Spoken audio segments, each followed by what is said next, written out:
Hello everyone, welcome to GPAT CAN. So this is the third recorded lecture for your pharmacognosy session, and in this we are going to cover a quick revision on the alkaloids. And this lecture does not contain the drugs. That doesn't mean that drugs are not important. That are very important. And for the details of drug, as we don't have the time to restart it again, like there are so many of syllabus and so many of drugs in the alkaloids, so line by line it's not possible for the quick revision. But as it is told in the regular class, if you go through this record, and there are multiple records for the drugs, for the alkaloids, and after this session we are going to cover the glycosides quick revision. So after every quick revision, when you're watching the video, after you are watching the video, then you can go for the rewatch for the particular lectures for the drugs, okay, because drugs are very important.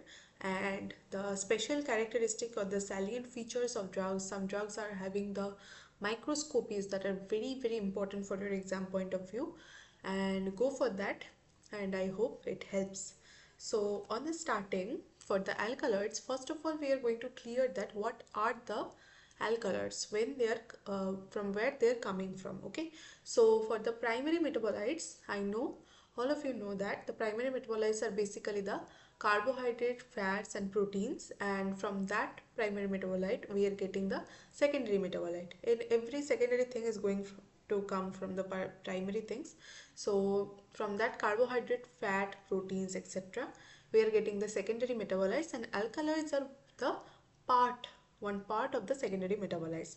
So alkaloids, glycoside, flavonoid, tannin, resin, volatile oil, all of these things we have already covered in very detail and very thoroughly throughout our classes. And this is the revision class. So we are going to focus on the charts actually in details. So we are going to focus on the charts more as in the digester form, so that at the end point, and your exam is exactly in 1 month, so you can just memorize it very well. So primary metabolites are going to form the secondary metabolites by the biosynthetic pathways, and there are different kind of biosynthetic pathways. The most important are the shikimic acid pathway, mevalonic acid pathway, and the mevalonate acetate pathway. So for the mevalonate acetate pathway, till now questions are not coming from that. So we are going to know that the precursor for the biosynthesis of the fatty acids and polyketides. So polyketide formation is going to be happen through the acetate malonate or the acetate mevalonate pathway. And for the shikimic acid pathway, I already have told that this is the key intermediate for the biosynthesis of the chromine ring system or the phenyl propane derivative, that is the C6C3 C6 unit. And starting material are the phosphoenol pyruvic acid that is coming from the glycolysis, and the erythrose 4-phosphate that is coming from the pentose phosphate pathway. So in the previous session of our lecture, when we are going to when we are discussing about the question answer we were discussing, and in that I told that from the glucose 6 phosphate comes, and through the pentose phosphate pathway actually that ribulose 5 phosphate comes, and from that the histidine, that is the important amino acid, and you are going to cover it in your precursor portion also, that we are coming to next. And from that the pentose phosphate pathway we are also getting the erythrose 4-phosphate, and when the erythrose 4-phosphate is combining with the phosphoenol pyruvic acid or the phosphoenol pyruvate that we are getting from the glycolysis, we get pyruvate as the end product of glycolysis, and when they are combining there is formation or the biosynthesis of 3 amino acid, and 3 of them from the 20 essential and non-essential amino acid list, that 3 of them which are coming from the shikimic acid pathway as the end product, that are the phenylalanine, tyrosine and tryptophan, and these are the only aromatic amino acids that we are getting in our daily lifestyle and everything. From that, 9 essential and 11 non-essential, and also the 21st and 22nd amino acids are also there. 21st is the um, selenocysteine, and pyronite is the, or the pyrosine, I think it is the 22nd amino acid. And in the selenocysteine, cysteine contains the sulfur group. Okay, and in the selenocysteine, the sulfur group is actually changed, or just it is actually changed by the selenium. Okay, and it is obtained not from the cysteine. It is a very big mistake and very confusing also, that selenocysteine is not obtained from the cysteine, but it is obtained from the serine. And there is a lot of molecular biology related things like the stop codon, start codon, that are not essential for your GPAT. You just know this much information and that would be enough for you.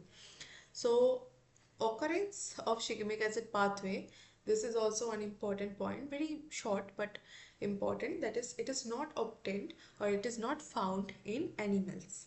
So the plant, bacteria, fungi are the occurrence or the source for the shigemic acid pathway. For the acetate mevalonate pathway or the isoprenoid pathway, the acetyl coenzyme A, 2 moles of acetyl coenzyme A are the biosynthetic material or the starting material for the acetate mevalonate pathway or the mevalonic acid pathway, and the end products are basically the isoprene units and the cholesterols.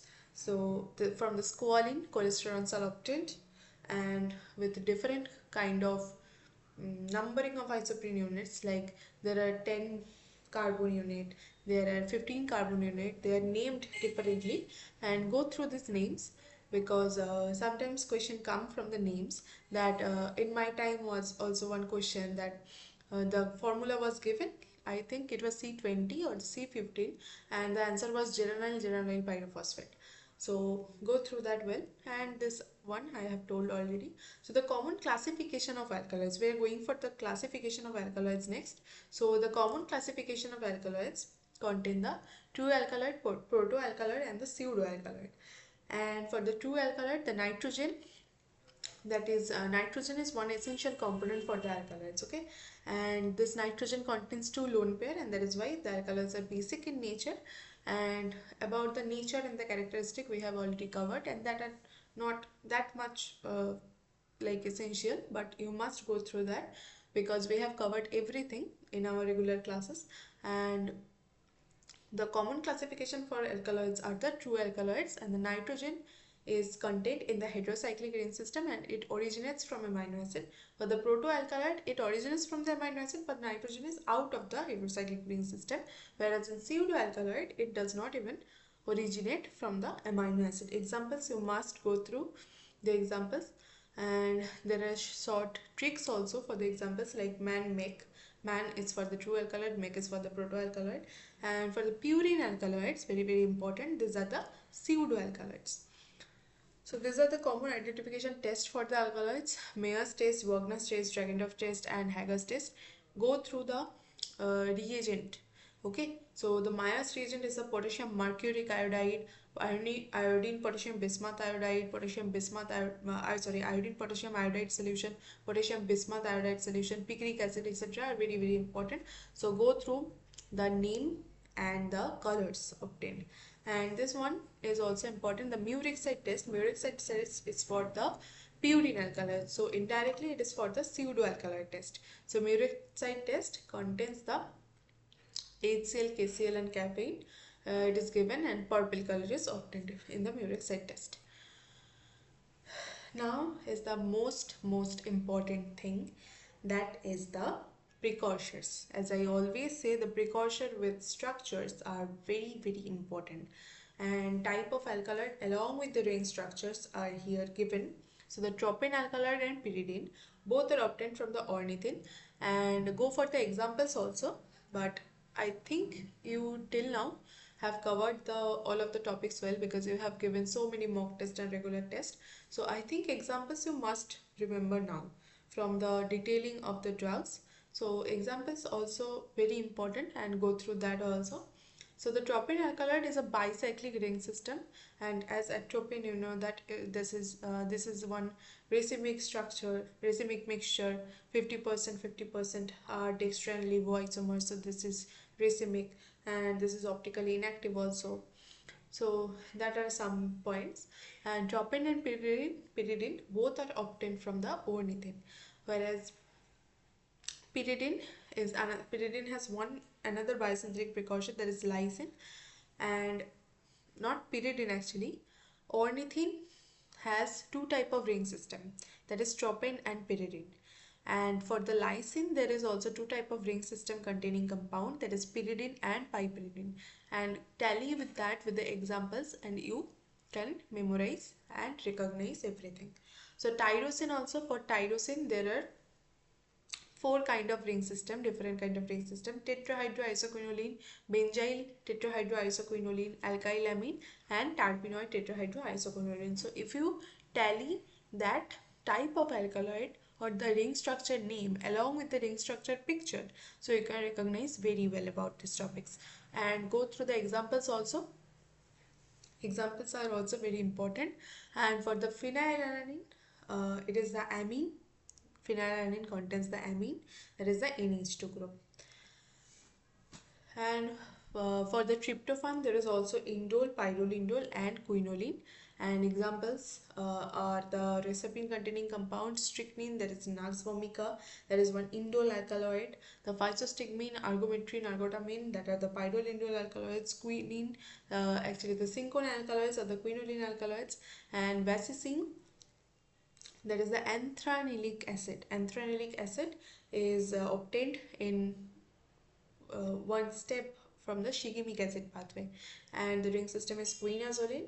And the histidine, as I told, histidine we obtain from the ribulose 5-phosphate. So it is containing the imidazole ring system containing alkaloid, that is the pilocarpine.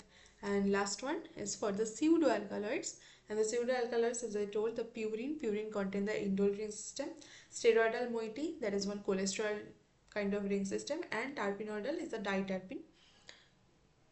So these are the examples, and thank you everyone.